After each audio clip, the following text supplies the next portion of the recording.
नमस्कार दोस्तों, मैं हनी स्वागत करता हूं आपका आपके अपने यूट्यूब चैनल 360 पैडागॉग में। और हम पढ़ रहे थे चाइल्ड डेवलपमेंट पैडागोजी, और उसमें भी हम पढ़ रहे थे कि चाइल्ड डेवलपमेंट के स्टेजेस है उनको हम डिटेल में पढ़ रहे थे वन बाय वन। हम पढ़ चुके हैं प्री नेटल और इन्फेंसी स्टेज को पिछली वीडियो में। इस वीडियो में हम कवर करने वाले हैं अर्ली चाइल्डहुड और लेटर चाइल्डहुड। तो चलिए बिना किसी देरी के स्टार्ट करते हैं स्टेज ऑफ चाइल्ड डेवलपमेंट या बाल विकास के चरण। ठीक है, इसमें हम पहला जो आज पढ़ने वाले वो है आपका early childhood. Early childhood early childhood या इसको बोलते हैं पूर्व बाल्य अवस्था हिंदी में। इसका टाइम पीरियड है 2 ईयर टू 6 ईयर, ये इसका टाइम पीरियड है। हम पढ़ने वाले क्या है इसमें बेसिकली कि हर एक एस्पेक्ट जैसे फिजिकल, कॉग्निटिव, सोशो इमोशनल, इन सब में क्या क्या चेंजेस आते हैं पर्टिकुलर हर एक स्टेज के अंदर। ठीक है, तो हम पढ़े अर्ली चाइल्डहुड। अर्ली चाइल्डहुड में सबसे पहले हम देखते हैं फिजिकल डेवलपमेंट जो होता है बच्चे का। फिजिकल डेवलपमेंट कैसे कैसे होता है, फिर कॉग्निटिव, सोशो इमोशनल आगे समझेंगे।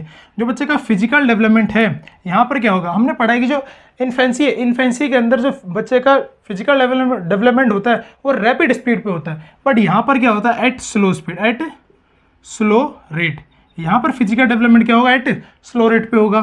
ठीक है, उसके बाद हम समझ सकते हैं। बट जो बच्चे की जो मोटर डेवलपमेंट है, मोटर डेवलपमेंट, ठीक है, उन पे क्या होती है, बच्चे की पकड़ डेवलप हो जाती है। जैसे कि फाइन मोटर और जो ग्रोस मोटर है बच्चे की, fine motor and gross motor, fine motor and gross motor skills के ऊपर बच्चे का कंट्रोल डेवलप होने लग जाता है ड्यूरिंग अर्ली चाइल्डहुड। ठीक है, फाइन मोटर आपको पता है, जो आपकी फाइन मसल्स है उनको बच्चा उनसे चीज़ों को अच्छे से पकड़ना सीख जाता है। और ग्रोस मोटर से इसकी आपकी जो आर्म्स हो गए, लेग्स हो गए, उन पर बच्चा कंट्रोल डेवलप हो जाता है।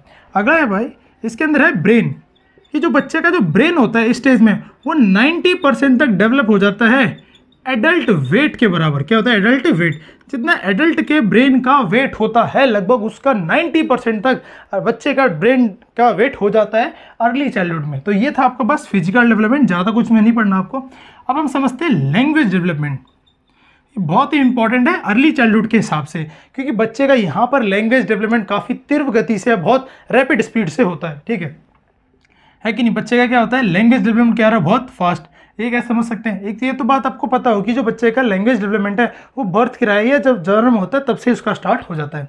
बट यहाँ पर बच्चे का जो लैंग्वेज डेवलपमेंट है, जैसे कि बच्चा क्या होता है 2 ईयर टू 6 ईयर का है, तो 2 साल का जब बच्चा होता है, तो 2 साल का जब बच्चा होता है उसकी जो वोकैब होती है वो लगभग 200 होती है। बट जब वो 6 ईयर का होता है तो वही लगभग 2000 या क्या हो जाती है, 2500 हो जाती है कि नहीं। तो आप देख सकते हो अगर 200 से अगर 2000 हो रहा है तो लगभग सीधा सीधा कितना होगा, 10 गुना, मतलब उसकी वोकैब क्या होगी, 10 गुना बढ़ गई। तो हम कह सकते हैं भैया जो लैंग्वेज डेवलपमेंट हो रहा है वो क्या हो रहा है, बहुत फास्ट स्पीड पे हो रहा है। क्या हो रहा है, फास्टेस्ट हो रहा है, या फास्ट क्या हो रहा है, रैपिड हो रहा है, रैपिड। ठीक है, रैपिड गति से क्या हो रहा है उसका, तेज गति से क्या हो रहा है उसका लैंग्वेज डेवलपमेंट हो रहा है। ये था। इसके बाद हम समझते हैं उसका कॉग्निटिव डेवलपमेंट। क्या होता है, कॉग्निटिव, या इसको हिंदी बोलते हैं संज्ञानात्मक विकास। इसके अंदर बच्चे का क्या होता है, यहाँ पर बच्चे की मेमोरी क्या होती है, मेमोरी इंक्रीज होती है। मेमोरी इंक्रीज होती है किस पे, रैपिड स्पीड पे बच्चे की मेमोरी इंक्रीज होती है। ठीक है, क्योंकि आप खुद देखो कि भाई 200 वर्ड से लेकर 2000 या 2500 वर्ड हो जाते हैं लगभग 4 साल के अंदर। तो बच्चे की मेमोरी कितनी फास्ट बढ़ रही है, तो हम बोल सकते हैं मेमोरी क्या होती है, रैपिड। ठीक है, मेमोरी क्या होती है, मेमोरी काफ़ी तेजी गति से इंक्रीज होती है। और हम इसमें क्या कर सकते हैं, बच्चे का जो परसेप्शन है, परसेप्शन का मतलब होता है समझ, कि बच्चे की समझ डेवलप हो जाती है किसके बारे में। ठीक है, हम समझ सकते हैं कि जो साइज हो गया, शेप, कलर, ठीक है, टाइम, डिस्टेंस, इन सब के बारे में बच्चे की क्या होती है, समझ डेवलप हो जाती है इस स्टेज में। तो कॉग्निटिव डेवलपमेंट आप ये लिख सकते हो, है कि नहीं। उसके बाद आपके 2 रह गए, एक रह गया आपका सोशल और एक रह गया इमोशनल। तो हम यहाँ समझ सकते हैं कि बच्चे का जो सोशल डेवलपमेंट क्या है, सोशल, यहाँ पर बच्चे का सोशल डेवलपमेंट कैसे हो रहा है।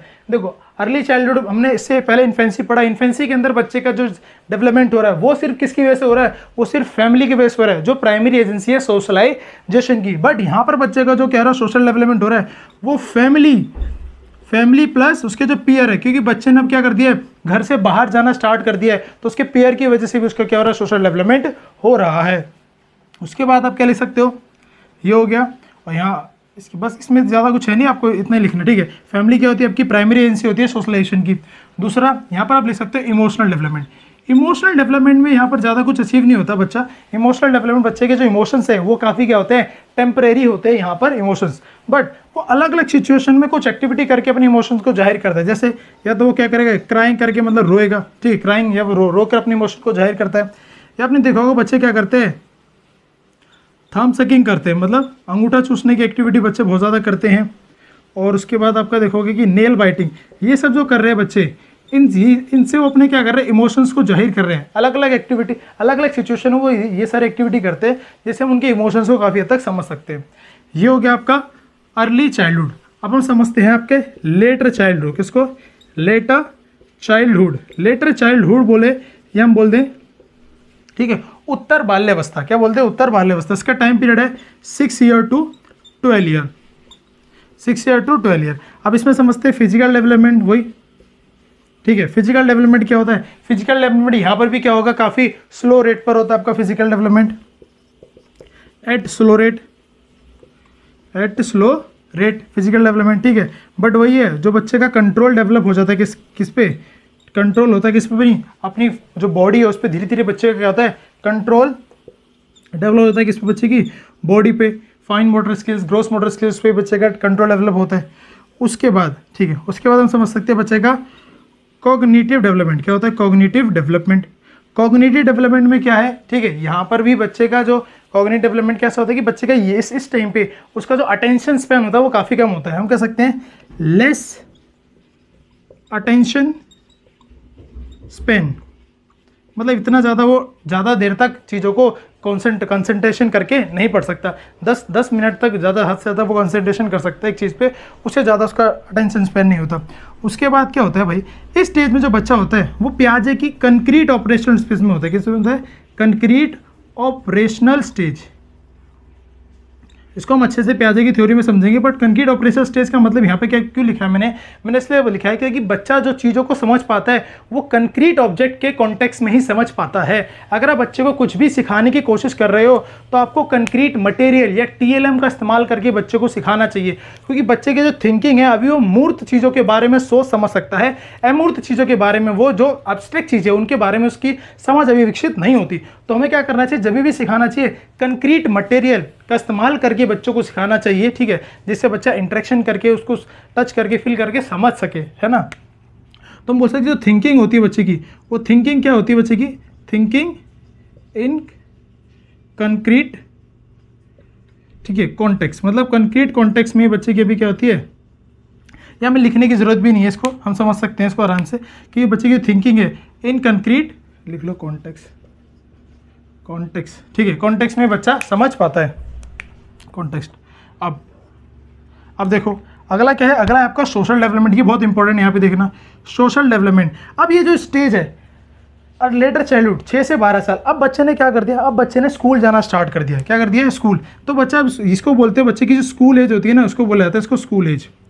अब बच्चा जब स्कूल जा रहा है तो उसका इंटरेक्शन वहाँ पर टीचर से और पीयर से होगा। अभी तक उसका जो सोशलाइजेशन है वो फैमिली प्लस पीयर से हो रहा था, बट अब उसके वहाँ पर क्या होगा, टीचर से इंटरेक्शन होगा, तो उसके सोशलाइजेशन टीचर प्लस किससे होगा, पीयर से होगा। और इन्हीं को बोलते हैं सेकेंडरी, ठीक है, सेकेंडरी एजेंसी ऑफ सोशलाइजेशन, ठीक है भाई, इनको बोला जाता है। और इसी को क्या बोलते हैं, इसी एज को बोलते हैं गैंग एज। क्या बोलते हैं, गैंग एज, क्योंकि बच्चा ग्रुप में रहना स्टार्ट यहाँ पे कर देता है। और इसको हम बोल सकते हैं pre school age, pre school age या प्री गैंग एज भी बोल सकते हैं, इसको हम ऐसे भी कह सकते हैं, ठीक है भाई, ये हो गया। और एक और चीज़ में आप लिख सकते हो कि बच्चे के अंदर यहाँ पर कौन सी एक्टिविटी होती है, डिलिक्वेंसी की एक्टिविटी यहाँ पे बच्चे में बहुत ज़्यादा देखी जाती है। डिलिक्वेंसी मतलब आपराधिक गतिविधियाँ, मतलब उल्टी सीधी जो चीज़ें हैं, ठीक है, किसी को परेशान करना, ऐसे बुलिंग में वो बच्चा क्या होता है, इन्वॉल्व हो जाता है यहाँ पर। इसको बोलते हैं डिलिक्वेंसी एक्टिविटी, यहाँ पर बच्चे में काफ़ी देखने को मिलती है। और एक और चीज़ है कि बच्चा यहाँ पर क्या करता है, बच्चे के जो खेल होते हैं ना वो होते हैं यहाँ पर सेम सेक्स। क्या होते हैं, सेम सेक्स। ये भी आपको समझना पड़ेगा कि इस स्टेज में पर्टिकुलरली किसमें, लेटर चाइल्डहुड में बच्चे के बच्चों के अंदर क्या होती है, एंटागोनिस्टिक फीलिंग डेवलप हो जाती है कि मतलब जो अपोजिट जेंडर जैसे कि जो गर्ल्स वगैरह उनके साथ उनका खेलना जो है इंटरेक्शन कम हो जाता है, ठीक है। और इसीलिए वो क्या करते हैं यहाँ पे सेम सेक्स मतलब लड़का लड़की के साथ, ठीक है, लड़की लड़की के साथ और लड़का लड़के के साथ खेलना स्टार्ट मतलब खेलते हैं इस स्टेज के अंदर। इसके बाद आपका क्या रह गया, आपका रह गया इमोशनल डेवलपमेंट। क्या रह गया, इमोशनल डेवलपमेंट। तो यहाँ पर बच्चा क्या होता है, इमोशनली काफ़ी क्या होता है, इमोशनली काफ़ी क्या होता है, बच्चा स्टेबल होता है, मतलब इमोशनली स्टेबिलिटी, इमोशनल स्टेबिलिटी बच्चे के अंदर यहाँ पर देखी जाती है। मतलब यहाँ पर बच्चे के इमोशंस में ज़्यादा उतार चढ़ाव देखने को नहीं मिलता। तो यही था सिंपल सा आपका early childhood and later childhood. I hope आपको समझ में आया होगा, ठीक है। हमने फिजिकल, कॉग्निटिव, सोशो इमोशनल जो सारे एस्पेक्ट्स हैं उनको कवर किया है, ठीक है। अब मिलेंगे आपसे अगली वीडियो में जिसमें हम कवर करेंगे एडोलेसेंस को डिटेल में, ठीक है। तो अगर आपको वीडियो पसंद आती है तो प्लीज़ लाइक शेयर सब्सक्राइब करना ना भूलें। धन्यवाद।